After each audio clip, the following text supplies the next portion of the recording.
오늘은 깨어 있으라 라는 제목으로 함께 은혜를 나누도록 하겠습니다. 1992년 10월 28일 여기 아직 태어나지도 않은 분들이 계시네요. 그때 1992년도 10월 28일에 대한민국이 전체가 이렇게 떠들썩했던 사건이 하나 있었습니다. 혹시 기억하시는 분들 계실지 모르겠는데 한국뿐 아니라 미국에서도 큰 그런 떠들썩했었죠. 바로 이장님이라는 사람이 이끌던 다미 선교회의 소위 말해서 휴거 불발 사건입니다. 기억하시나요? 이런 일이 있었다는 거? 예. 사람들은 그 이장님이라는 사람이 주장한 시한부 종말론에 속아서 이제 집도 팔고 직장도 다 그만두고 그렇게 함께 모여서 휴거라는 것은 사실 성경에 없는 단어인데 이렇게 공중으로 올라간다는 의미로 만들어낸 단어죠. 그래서 집 팔고 뭐 직장 그만두고 가족들 어떤 사람들은 가족들까지 버리고 이렇게 다 모여서 휴거를 기다렸는데 어떤 일이 있었지요? 아무 일도 없었어요. 예, 아무 일도 없었습니다. 그래서 결국은 사람들이 많이 피해를 보고 저도 아직 기억나는 게 방송국에서 카메라 들고까지 찾아갔었는데 아무 일도 안 일어나니까 막 이렇게 뉴스에까지 나오고 그러던 기억이 생생합니다. 여러분, 그런데 왜 이런 일이 일어날까요? 왜 이런 일이? 예. 어떤 사람들은 주님께서 다시 오신다는 이 재림에 관해서 아예 무관심한 사람이 있죠. 예, 뭐 오시든지 말든지 뭐 내일 아니다. 예. 근데 반면에 어떤 사람들은 이날이다 또는 저날이다. 92년도 10월 28일에만 있었던 일이 아니에요, 사실은. 우리가 지난 과거를 이렇게 뭐 가까이도 이렇게 보면 그 날짜를 계산해서 이날이다 저날이다 하는 사람들이 꽤 많이 있었죠. 한국에만 있었던 것도 아니고 미국에서도 그런 일들이 있었습니다. 그러면 어떤 사람은 아예 관심이 없는데 어떤 사람들은 날짜 계산해서 왜 이렇게 그 시한부 종말론 같은 거에서 속아서 또 이런저런 피해를 볼까? 왜 그럴까 생각해 보니까 그 이유는 딱 한 가지죠. 성경을 잘 알지 못하기 때문입니다. 성경을 알지 못하기 때문에. 여러분, 성경에 보시면 우리가 지금 읽은 본문에서도 보시지만 주님은 분명히 다시 오신다고 약속하셨어요. 예, 다시 오신다 약속하셨어요. 그리고 성경의 모든 예언들이 다 성취되었습니다. 구약에 있는 모든 예언들은 예수님의 십자가를 통해서 부활을 통해서 다 예언되었죠. 그런데 딱 한 가지 아직 성취되지 않은 예언이 하나 있다면 주님께서 다시 오신다는 것만 남아 있는 것입니다. 그렇기 때문에 우리 모든 성도들은, 우리 예수를 믿는 모든 사람들은 그 주님의 다시 오심을 기다리면서 소망하면서 살아야 하지요. 그런데 오늘 읽은 말씀에도 나오지만 그 날과 그 시는 우리가 알 수 있다는 거예요, 없다는 거예요? 네, 없어요. 알 수 없을 뿐만 아니라 알 필요도 없대요. 알 필요도 없대요. 그런데도 사람들은 주님의 재림을 아예 무시하든지 아니면 알 필요도 없다는 그 시간을 계산하고 있다는 거죠. 그래서 잘못 추측하고 잘못 예측하고 그런데 여러분, 그러면 그냥 그 사람들이 시간을 어떻게 계산을 하든 말든 아예 무시하면서 살면 되는데 실제로 그 말에 속아서 피해를 보는 사람들이 있잖아요. 예. 근데 그 사람들이 대부분 교회 다니던 성도들이라는 거예요. 그 피해를 입는 사람들이. 근데 여러분, 이렇게 잘못된 시한부 종말론 같은 일들이 한번 이렇게 광풍을 한 차례 소동을 이렇게 일으키고 나면 그 다음부터는 사람들이 예수님이 다시 오신다는 분명히 성경에서 약속하고 있는 이 예수님께서 다시 오신다는 이 말씀을 전해도 알레르기 반응을 보이는 거죠. 야, 저 목사 또 사이비 아니야? 아니면 야, 이것도 시한부 종말론에 빠진 거 아니야? 아니면 어떤 사람들은 아예 그냥 예수님께서 다시 오신다는 그 약속의 말씀을 아예 그냥 못 믿을 것으로 이렇게 여기는 것이죠. 여러분, 그런데 사실 우리가 살고 있는 지금 이 시대는 그 어느 때보다도 주님의 다시 오심을 이야기해야 되는 시대예요. 주님의 다시 오심을 가르치고 선포해야 되는 시대예요. 그런데 이렇게 시한부 종말론, 잘못된 종말론 같은 것들이 한번 광풍을 일으키면서 사회를 어지럽히고 나면 사람들은 아예 그 말 자체를 꺼내는 것을 싫어합니다. 듣는 것도 꺼려하고 목사들도 부담이 되는 거예요. 그런데 이것을 바로 사탄마귀가 이용을 해서 그 시한부 종말론을 가지고 사람들을 속이는 사람들을 자꾸 들썩이는 거죠. 왜요? 어느 때보다도 주님의 재림을 얘기해야 될 그때에 그 얘기를 못하게 하는 거예요. 여러분, 그렇기 때문에 우리들은 성경에서 과연 예수님의 재림에 대해서, 예수님이 다시 오시는 거에서 어떻게 말씀하고 있고, 우리가 그 예수님의 다시 오심에 대해서 어떠한 믿음을 가지고 살아가야 하는가, 이것이 굉장히 중요한 것입니다. 성경을 잘 알지 못하기 때문에 그런데 자꾸 현혹이 되는 거예요. 그리고 우리는 성경에서 말씀하는 대로 주님의 재림을 기다려야 되는 것입니다. 여러분, 그러면 성경은 예수님의 재림, 예수님께서 다시 오신다는 이 일에 대해서 어떻게 말씀하고 있는가? 오늘 그 얘기를, 그 말씀을 우리 성도님들과 함께 나누도록 하겠습니다. 그래서 우리 이 마지막 때에 주님의 재림을 소망하며 기다리는 우리 세인클라우드 한침내교회 모든 성도님들 되시기를 축복합니다. 예, 마지막 날이에요. 이제 정말 우리 시대가 마지막 날이에요. 그렇기 때문에 하나님의 백성에게 주시는 그 마지막 날에 우리 믿는 자들에게 어떤 날이라고 그랬죠? 구원의 날이라고 그랬잖아요. 그 구원의 날을, 그 구원의 은혜를 다 받으시는 우리 성도님들 되시기를 예수님의 이름으로 축원합니다. 예. 여러분, 오늘 본문에 보시면 성경은 우리들에게 깨어 있으라 하세요. 깨어 있으라. 오늘 본문에도 보면 이 마지막 쪽에 읽으신 말씀에 보면 깨어 있으라 3번이나 말씀을 하고 계세요. 그냥 깨어 있는 정도가 아니라 주의하면서 깨어 있으래요. 주의하라, 깨어 있으라. 이 주의하라, 깨어 있으라를 현대인의 성경이라는 그 번역본에 보니까 정신 차리고 깨어 있으래요. 정신 차리고 깨어 있으라.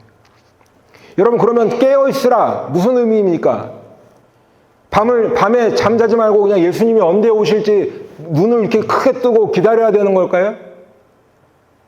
저는 가끔 숙제하다가 이렇게 12시 넘겨서 이렇게 하다 보면 그 다음날 아주 제가 너무 힘들어요. 우리 성도님들도 하룻밤만 만약에 그냥 밤을 새면서 뭘 일을 하든지 뭔가를 하셔야 된다 그러면 그 다음날 비몽사몽 하실 거 아니에요. 그렇죠? 힘드시고.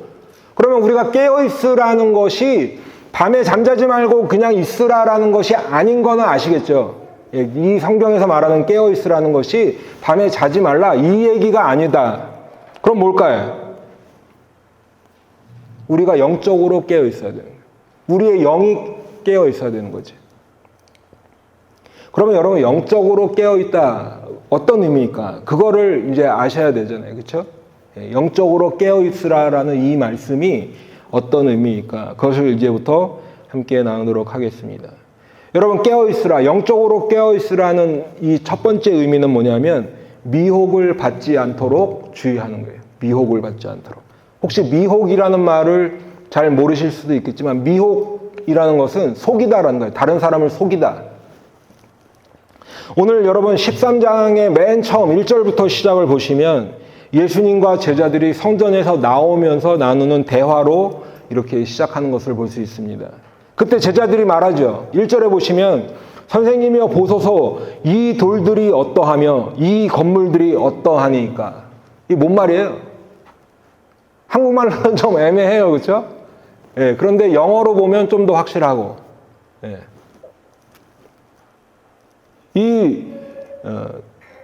이 지금 마가복음 13장 1절에서 선생님이여 이 돌들이 어떠하며 저 건물이 어떠하니까 이 말을 누가복음에서도 똑같이 하고 있는데 누가복음에는 좀 더 선명한 표현으로 말씀을 하고 있어요.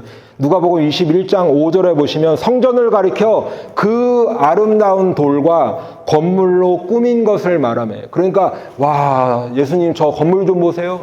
이 돌들 좀 보세요. 제자들이 하는 거예요. 얼마나 멋진 돌입니까? 얼마나 굉장한 건물입니까? 성전 건물을 가리키면서 당시 예루살렘 중앙에 정말 크게 아주 멋있게 지어진 그 성전을 건물을 가리키면서 말씀하고 있는 것입니다. 여러분, 그런데 뜬금없이 제자들이 왜 예수님에게 성전 건물을 이야기하고 있을까? 그것은 바로 그 전에 있었던 일 때문이지 않을까 저는 이렇게 생각해요. 그 전에 있었던 일. 여러분, 우리 지지난주에 11장 말씀을 한번 다 보셨는데, 그때 주님께서 그 무화과나무의 비유 말씀 나눴던 거 기억하시죠? 근데 그때 그 무화과나무의 비유 중간에 성전에 찾아가셔서 그 성전을 정결케 하신 일이 있었어요. 장사하던 사람들 다 내쫓으시고, 그리고 성전을 정결하게 하셨다. 거룩하게 하셨다. 그리고 또 지난주에서 우리 12장에서 그 하나님 사랑, 이웃 사랑하는 그 말씀을 나누었지만, 그 12장 맨 마지막에 보시면 예수님께서 헌금함을 보고 계셨대요. 성전 안에 있는 헌금함을 보고 계시면서 그 헌금함에 헌금 넣는 것을 보셨다. 이런 표현들이 있어요. 그런데 그 중에 가장 적은 액수였지만 자기의 생활비 전부를 드렸던 그 가난한 과부에 대한 말씀을 12장 마지막에서 하는 거죠.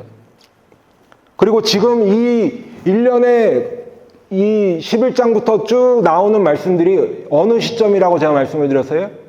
예수님이 지금 십자가 지시기 막 직전에 있는 며칠이잖아요. 그렇죠? 예. 그러니까 마지막에 있는 사건을 굉장히 지금 집중적으로 디테일하게 기록하고 있는 거예요. 그 일이 있었어요. 성전을 깨끗하게 하시고 성전에서 그 탐욕적인 눈으로 사람들이 헌금하는 그 액수에만 관심이 있을 때 예수님은 누구보다 많이 한 사람이 이 여인이다. 액수랑 상관없이. 그것을 성전에서 있었던 일이죠. 그런 일들이. 그런데 이제 그 성전을 나서면서 제자들이 예수님께 말씀하는 거예요. 예수님, 그래도 성전 건물은 멋있잖아요. 이 얘기를 하는 거예요. 건물은 멀쩡하게 서 있지 않습니까? 이 돌들이 어떠하며 이 건물들이 어떠하니까. 그랬더니 예수님이 뭐라 그러세요? 야, 그래, 건물은 참 잘 졌다. 이렇게 하시는 게 아니라 네가 이 큰 건물들을 보느냐? 돌 하나도 돌 위에 남지 않고 다 무너뜨려지리라. 여러분, 누가 봐도 멋지게 생긴 돌이에요. 누가 봐도 멋있게 지은 성전 건물이에요. 튼튼하게 지어진 성전입니다. 그런데 그 성전이 돌 위에 돌 하나도 남지 않고 다 무너뜨려지려. 어떻게 된다는 거예요? 완전히 그냥 그 자취를 찾아볼 수 없을 때 다 무너져 내린다는 거지. 제자들이 듣기에 예수님께서 뭔가 화가 나셨나 하고 그 정도를 넘어서는 분명히 예수님께서 말씀하시는 이 말씀에는 뭔가 있구나 라고 생각할 정도로 예수님이 단호하게 말씀을 하고 계십니다. 그러면서 어디로 자리를 옮기셨나 보니까 감람산으로 가셨는데, 그 감람산은 지역적으로 보면 예루살렘 성전을 바로 이렇게 내려다보는 거리예요. 가까운 거리면서도 이 감람산이 살짝 위에 있는 거리예요. 그러니까 그 위에서 내려다보면 성전 건물이 전경이 보이는 거죠. 얼마나 멋있겠어요. 그러면서 제자들이 여쭤보는 겁니다. 성전 이 아름다운 건물이 돌 위에 돌 하나도 남지 않고 다 무너뜨려지는데 3절에 보면 어느 때에 이런 일이 있겠사오며 이 모든 일이 이루어지려 할 때에 무슨 징조가 있사오리이까. 제자들은 지금 굉장히 뭔가 심각한 이 분위기를 느꼈을 거예요. 때로는 어쩌면 더 큰 두려움을 느꼈을지도 몰라요. 잔뜩 검에 질려 있는 거죠. 왜냐하면 저 성전이 무너질 정도면 뭔가 천지개벽할 만한 일이 일어나지 않겠냐는 거죠. 왜냐하면 예전에 한번 무너져 봤잖아요, 성전이. 그때 어떤 일이 있었어요? 다 끌려갔잖아요. 그 일을 한번 겪었어요, 역사적으로. 그런데 예수님이 다시, 그래서 그때보다 훨씬 더 멋있고 크게 지어놓은 성전인데 저 성전이 파괴될 것이다 말씀하시니까 제자들이 잔뜩 겁에 질린 거지. 그래서 여쭤보는 겁니다. 언제 이런 일들이 있겠고 또 그런 일들이 있을 때 어떤 징조들이 있겠습니까? 그런데 그때 예수님이 앞으로 몇 년 후에 이런 일이 있을 거야 라고 하시지 않으시고 뭐라고 하시냐면 13장 5절, 너희가 사람의 미혹을 받지 않도록 주의하라. 약간 동문서답 같죠? 언제 이런 일이 있겠으며 그때 일어나는 징조가 무엇이겠습니까? 라고 여쭤봤는데 너희가 사람의 미혹을 받지 않도록 주의하래요. 사람들에게 속지 말라는 거예요. 뭘 속지 말래요? 바로 이어지는 말씀에 답이 있는데 6절에 보시면 많은 사람이 내 이름으로 와서 이르되 내가 그러하여 많은 사람을 미혹하리라. 여러분, 다른 사람들이 막 나와요. 그래서 내가 예수다, 내가 그리스도다, 나를 따르라 한다는 거예요. 근데 그런 사람이 한두 명이 아니라 많이 나온대. 그럴 때는 그 사람들에게 속지 말라는 거예요. 그런데요, 지금 6절에서만 그렇게 말씀하시는 것이 아니라 오늘 13장 21절에 보면 또 그 말씀을 하세요. 예수님께서 13장 21절부터 한번 보시죠. 제가 읽어드리도록 하겠습니다. 21절부터. 그때 어떤 사람이 너희에게 말하되 보라 그리스도가 여기 있다, 보라 저기 있다 하여도 믿지 말라. 거짓 그리스도들과 거짓 선지자들이 일어나서 이적과 기사를 행하여 할 수만 있으면 택하신 자들을 미혹하려 하리라. 너희는 삼가라. 내가 모든 일을 너희에게 말하였노라. 여러분, 어떤 사람이 나와서 단지 내가 예수다 사칭하고 속이는 것, 그런 말만 하는 것뿐만 아니라 뭐까지 한대요? 기적과 이사를 행하는 거예요. 이적과 기사를 행하는 거예요. 기적을 막 행하는 거예요. 왜요? 택하신 자들이라도 미혹하려고 그런다. 하나님께서 택하신 하나님의 백성이라도 속이고 미혹하려고 그렇게 한다는 거예요. 그렇기 때문에 이때 이 거짓 그리스도와 거짓 선지자들이 행하는 기적이 있다면 이것은 하나님의 역사가 아니라 뭐예요? 사탄 마귀의 역사인 거예요. 그런 일이 일어날 것을 미리 얘기했다, 조심해라, 이 말씀을 하시는 거예요. 너희는 삼가라. 내가 모든 일을 너희에게 미리 말하였노라. 여러분, 그러면 이런 일들이 옛날에만 있었을까요? 예수님 시대에만 있었을까요? 아니에요. 제가 보면 지금 더 많아졌어요. 요즘 시대에는 더 많아졌어요. 아예 드러내놓고 이단이라고 하는 사람들, 교주들 한번 다 생각해 보세요, 여러분. 자기가 예수라고 그러고, 자기가 예수님 형제라고 그러고, 아니면 자기가 보혜사 성령이라고 하는 사람들이. 그렇게 드러난 이단 사이비 말고도 암암리에 곳곳에 숨어서 내가 예수다, 내가 그리스도다, 내가 성령이다, 보혜사다 하는 그런 사람들이 얼마나 많은 시대입니까? 여러분, 그냥 인터넷 들어가고 대충 뭐 신학적인 검색어 몇 개만 넣으면요, 제가 찾아보면 90% 이상이 다 이단 사이비들이 올려놓은 거예요. 정말 제대로 된 목사님들, 교회들에서 올린 것도 있지요. 있어요. 분명히 있는데 제가 볼 때는 90%는 다 잘못된 데서 올리는 거예요. 읽다 보면 신천지, 읽다 보면 구원파예요. 읽다 보면 어디. 예. 굉장히 주의하셔야 돼요, 여러분. 유튜브에 막 나오죠? 유튜브에도. 예. 거기에 좋은 목사님들 설교 많이 올라오는 거 알아요. 그런데 반면에 90% 제가 볼 때 그냥 90%는 그런 것 같아요. 여러분, 정말 조심하셔야 됩니다. 왜냐하면 영적인 데미지를 그렇게 한번 받으면 이거 회복하기가 너무 힘들어요. 예.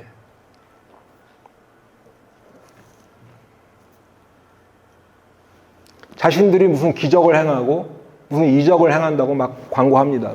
이제는 방송으로 찍어서 하잖아요. 유튜브에서.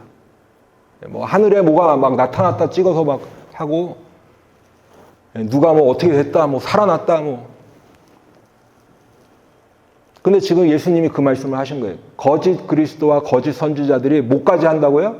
기적도 행한대요. 기적도 행한대요.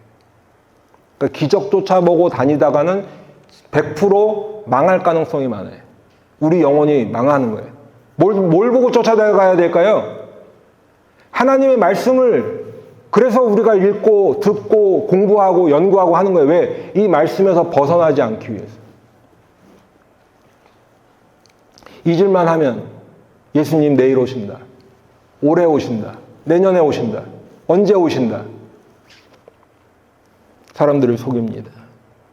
여러분, 그렇기 때문에 우리가 정말 말씀으로 무장해야 돼요. 기도로 무장해야 돼요.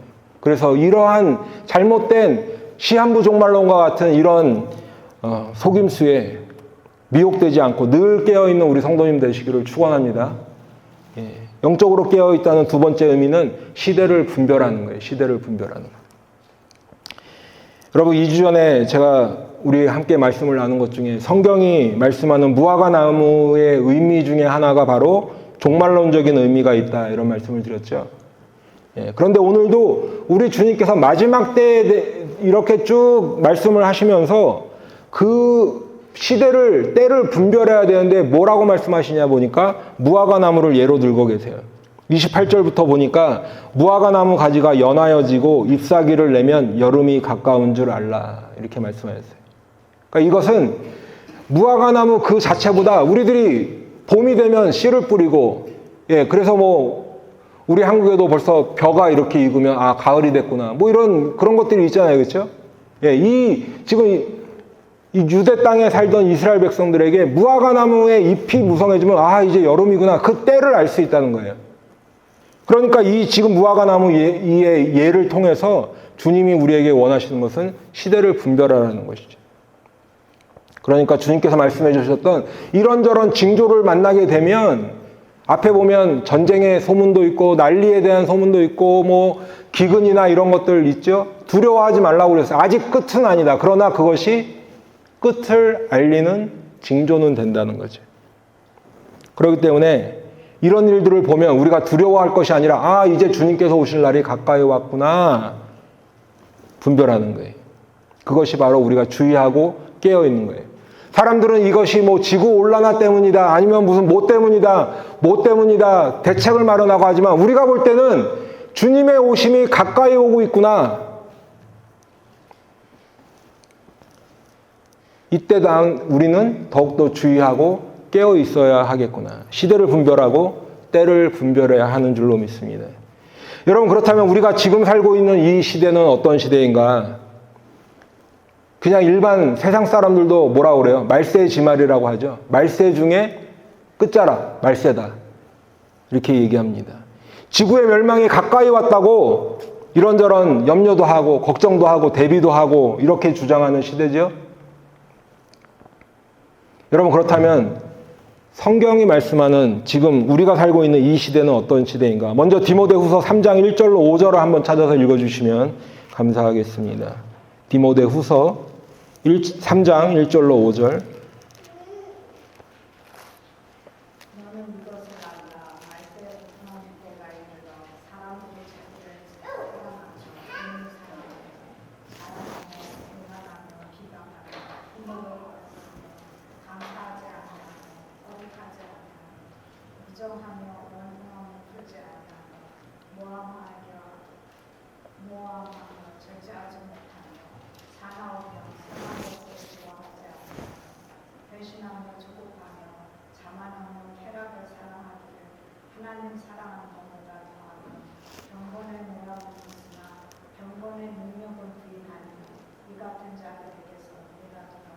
아멘.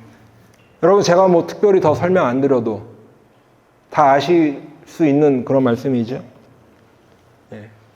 이 말씀을 읽을 때 아 이거는 요즘 시대랑 좀 거리가 멀다 하는 말씀이 혹시 있으셨나요? 제가 볼 때는 이 시대를 그대로 아주 보고 쓴 것처럼 너무나 완벽하게 이 시대를 잘 설명하는 말씀이다 생각합니다. 여러분 지금 우리가 살고 있는 이 시대는요.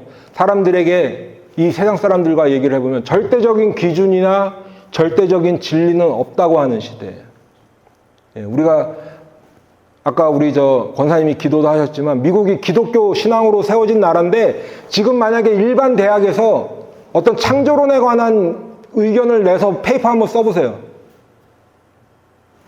학교 그만 다니고 싶으면 그냥 그렇게 써서 한번 내면 돼요. F 그냥 나옵니다. 그런 시대예요.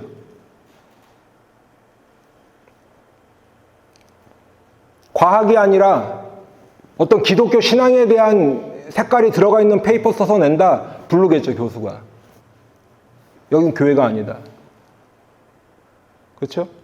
그런 시대를 살고 있는 거예요. 지금 읽어주신 그 말씀에 보면 나 자신을 사람들이 나를 사랑하며 이렇게 돼 있죠. 자기를 사랑하며. 그런데 지금 이 시대는 나 자신을 사랑하라는 게 너무나도 당연한 시대고 돈이 최고라고 부추기는 시대인데 나 자신을 얼마나 사랑하라고 지금 하고 있냐면 예전에는 하나님께서 주신 성별은 내가 남자로 태어났건 여자로 태어났건 하나님께서 주셨기 때문에 바꿀 수 없다. 남자로 살면 얼마나 좋을까? 여자로 살면 얼마나 좋을까? 이런 생각들을 그냥 상상 속에서만 해봤지만 지금은 어떤 시대예요? 나 자신을 사랑하기 때문에 그 성별도 내가 원하는 걸 내가 갖고 싶다. 갖는 그런 시대라는 거예요. 예전에 도무지 상상조차 할 수 없었던 하나님이 지정해 주신 성별이 아니라 내가 느끼는 대로 선택하고 내 마음대로 정할 수 있다. 그런 시대라는 것입니다. 두 번째, 지금 이 시대는 어떤 시대인가? 베드로후서 3장 3절로 6절 한번 읽어주시기 바랍니다. 베드로후서 3장 3절로 6절.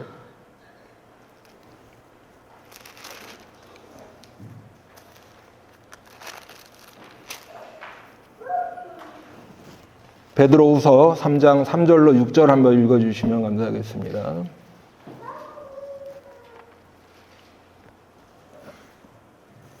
먼저 이것을 알지니 말세에 기록하는 자들이 와서 자기의 정령을 쫓아 행하며 희롱하여 가로되 주의 강림하신다는 약속이 어디 있느냐 조상들이 잔 후로부터 만물이 처음 창조할 때와 같이 번영하겠다 하니 이는 하늘이 예적부터 있는 것과 땅이 물에서 나와 물로 성립한 것도 하느님의 말씀으로 된 것을 저희가 앞으로 잊으려 함이로다.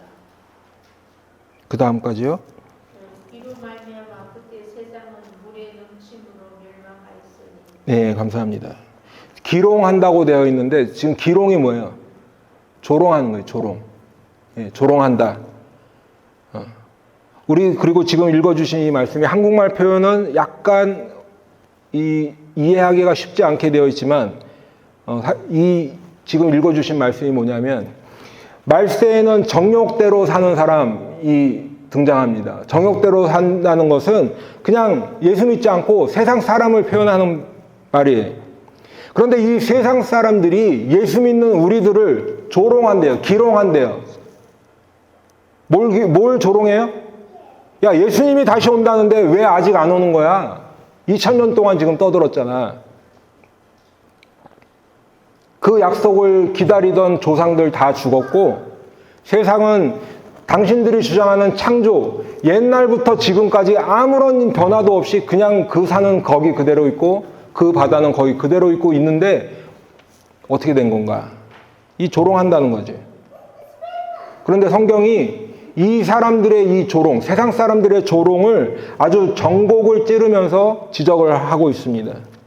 그 사람들은 하늘이 하나님의 말씀으로 창조된 것도 인정하지 않고 잊어버리려고 한다는 거예요.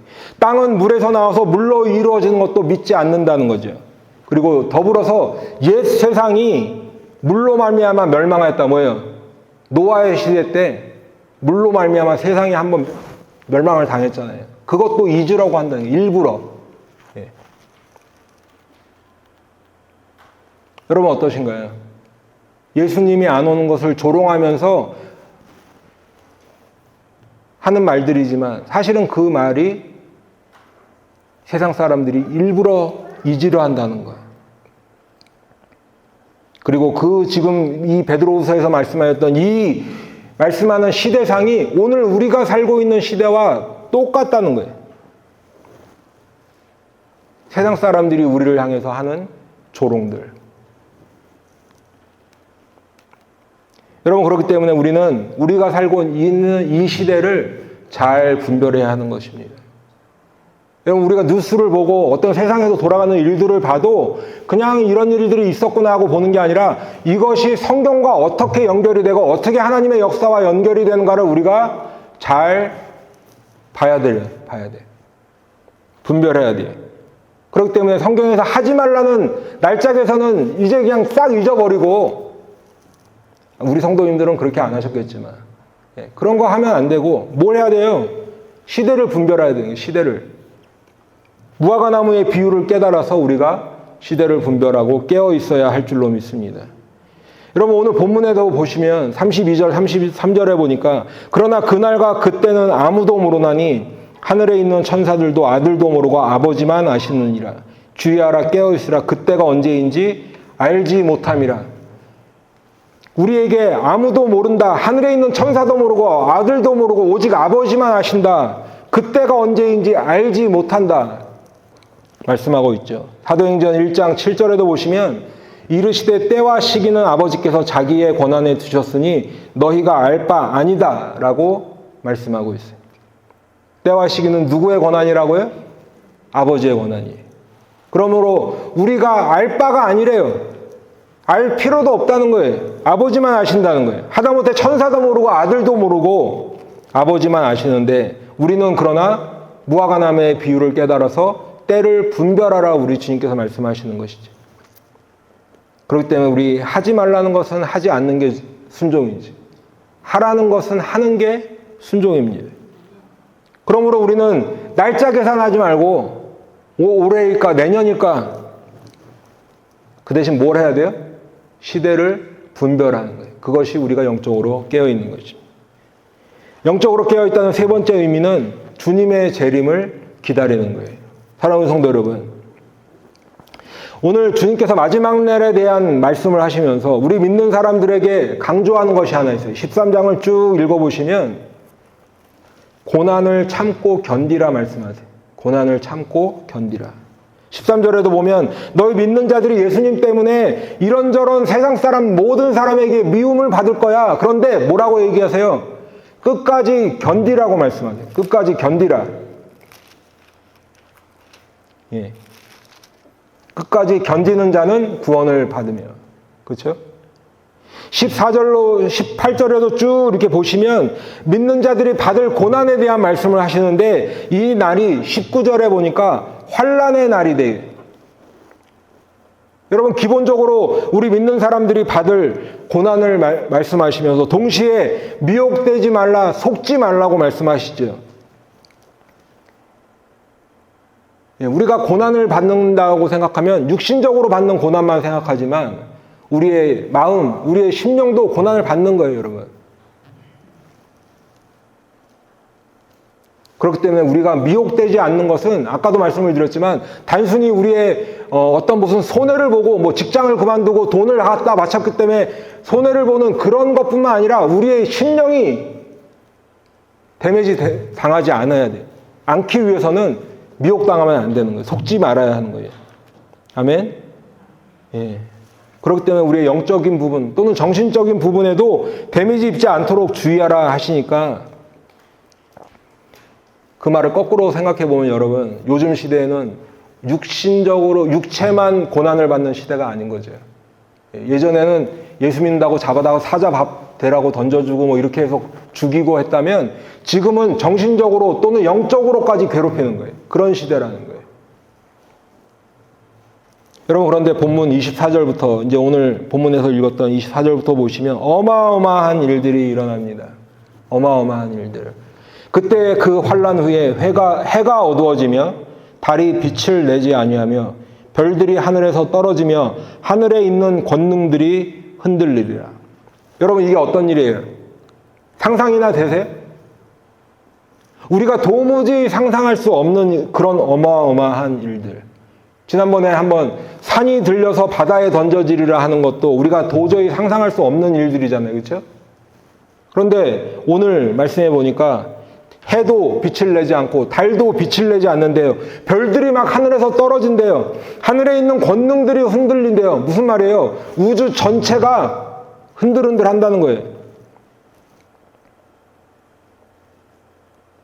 여러분 비행기 타고 가시다가 비행기만 한번 흔들려도 우리가 얼마나 두려워요. 예. 그런데 그런 일들이 아니라 하늘의 해와 달과 별과 우주 전체가 흔들리는 일들이 있대요. 저는 얼마나 이 일들이 내 앞에 펼쳐질 때 그것이 무시하고 정말 감당이나 될까 상상이 잘 안 되는데 그런 일들이 일어난다는 거죠. 근데 그 일이 언제 일어난다는 거예요? 주님이 오시기 바로 직전에 일어난다. 그런데 여러분 두려워하지 마시기 바랍니다. 그 마지막 날이 예수를 믿지 않는 사람들에게는 정말 무서운 날이겠죠. 해와 달과 별들이 빛을 내지 않고 떨어지고 우주 전체가 흔들리면 우리 같은 작은 정말 일말의 이 인간 무엇을 할 수 있겠습니까, 여러분? 두려움 가운데 있을 텐데 그 날이 예수 믿는 우리에게는 어떤 날이에요? 구원의 날인 거예요. 아멘? 예. 오늘 여러분 성경에도 보니까 하늘과 우주 전체에 그런 어마어마한 일들이 있는데 그 일이 있고 오늘 본문의 26절에 보시면 그때에 그 하늘에 어마어마한 일들이 있을 그때에 인자가 구름을 타고 큰 권능과 영광으로 오는 것을 사람들이 보리라. 여러분 예전에 제가 어떤 그 영화를 봤는데 예수님이 오시는데 사람들이 막 갑자기 없어져요. 어느 날 뭐 집에 왔더니 엄마도 없어졌고 비행기가 갑자기 있다가 뭐 파일럿도 갑자기 뿅 없으니까 막 비행기 추락하고. 근데 오늘 성경에 보면 예수님이 그렇게 오시지 않습니다. 도둑처럼 오시지 않아요. 아무도 모르게 슬쩍 오시지 않아요. 모든 사람들이 예수님이 오는 것을 보리라. 보리라. 예수를 믿지 않던 예수를 믿던 상관없이 모든 사람이 영광과 권능으로 구름 타고 오시는 그 주님을 보는 거예요. 그런데 27절에 보니까 또 그때에 예수님께서 오실 그때에 그가 천사들을 보내어 자기가 택하신 자들을 땅 끝으로부터 하늘 끝까지 사방에서 모으리라. 예수님께서 천사들을 보내신대요.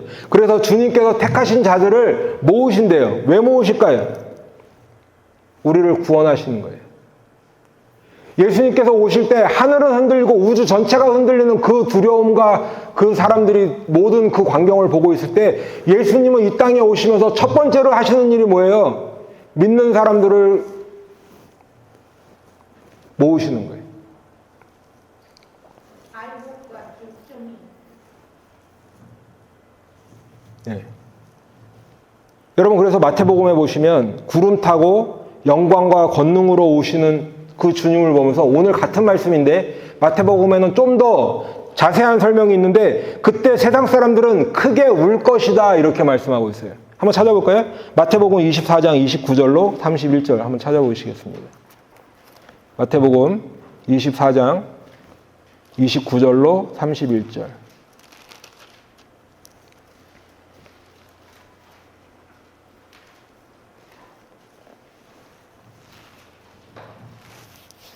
마태복음 24장 29절로 31절 한번 찾으신 분께서 읽어주시면 감사하겠습니다. 마태복음 24장 29절로 31절까지. 그날 한나무에 즉시 해가 어두워지며 달이 빛을 내지 아니하며 별들이 하늘에서 떨어지며 하늘의 공룡들이 흔들리리라. 그때 인자의 징조가 하늘에서 보이겠고 그때 땅의 모든 족속들이 통곡하며 그때 인자가 구름을 타고 능력과 큰 영광으로 오는 것을 보리라. 저가 큰 나팔 소리와 함께 천사들을 보내리니 저희가 그 택하신 자를 하늘 이 끝에서 저 끝까지 사방에서 모으리라. 아멘. 지금 마가복음 우리가 본문에서 읽던 거랑 같은 말씀이죠. 예, 하늘이 흔들리고 우주가 흔들리고 이런 말씀을 해주시는데 그때 인자의 징조가 하늘에서 보이겠고 그때의 땅의 모든 족속들이 통곡할 것이다. 왜 통곡할 거예요, 여러분? 예수님이 오시는데 왜 통곡할 거예요? 그날이 되고 보니 그 날이 비로소 내가 심판받는 날이로구나를 그때 깨닫는 거예요. 그동안은 복음을 전하고 예수 믿자고 하면 너나 믿어라. 뭐 그런 게 있겠어. 십자가가 뭔데? 조롱하지. 아유 저런 무식한 것들. 지금 주일날 이 좋은 햇빛 아래서 그거 모여서 뭐 하는 거야? 예배 드린다고. 그렇게 조롱하다 하고 하나님 없다고 큰 소리 치면서 나는 은행에 있는 내 어카운트 그 돈이 나를 지켜줄 거야. 하나님 필요 없어 라고 살던 그 사람들이 예수님이 오시는 그날 비로소 깨닫는 거죠. 뭘 깨달을까요, 여러분? Too late. 그때 깨닫는 거예요. 그때. 너무 늦었다. 왜요? 예수님이 하늘에 보이는 그 순간은 늦은 거예요. 늦은 거예요.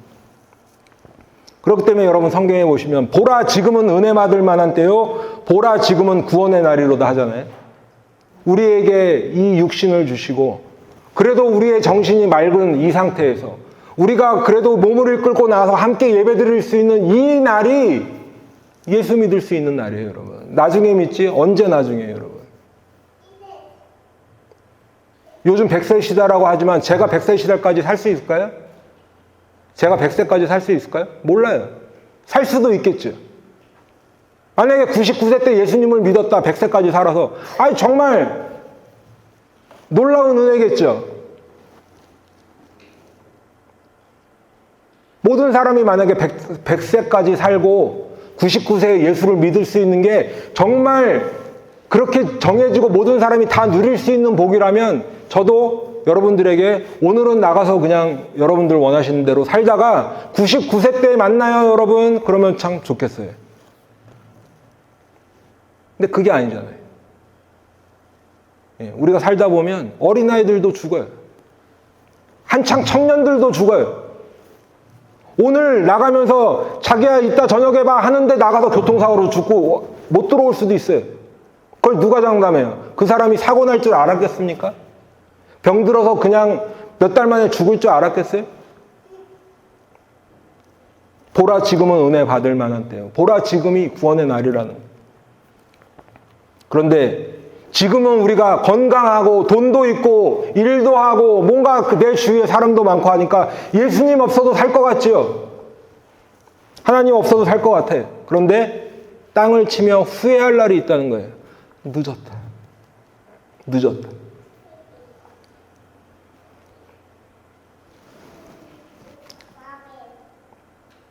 여러분, 이거는 원고에 없는 말씀이지만 간혹 보면 고층 빌딩에서 떨어져서 생을 마감하는 분들이 있죠. 근데 어쩌다가 정말 운이 좋게 살아나신 분들이 있대요. 떨어졌는데 다행히 죽지 않고.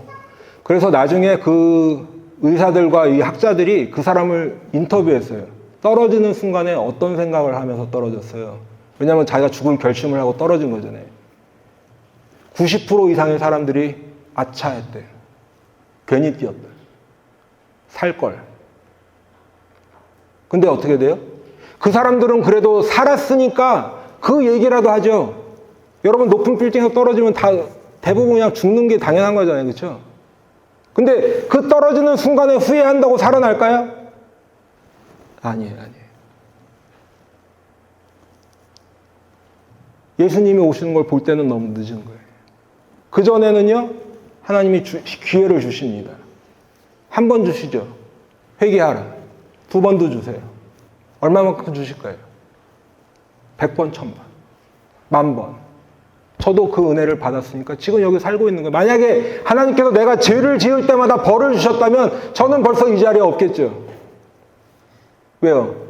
죄인이고 죄 지을 생각을 하고 죄를 지으니까요. 하나님이 은혜로 살려주시니까 여기 있는 거예요. 기회를 주시는 거예요. 무슨 기회요? 회개하라. 회개해야 살 수 있다.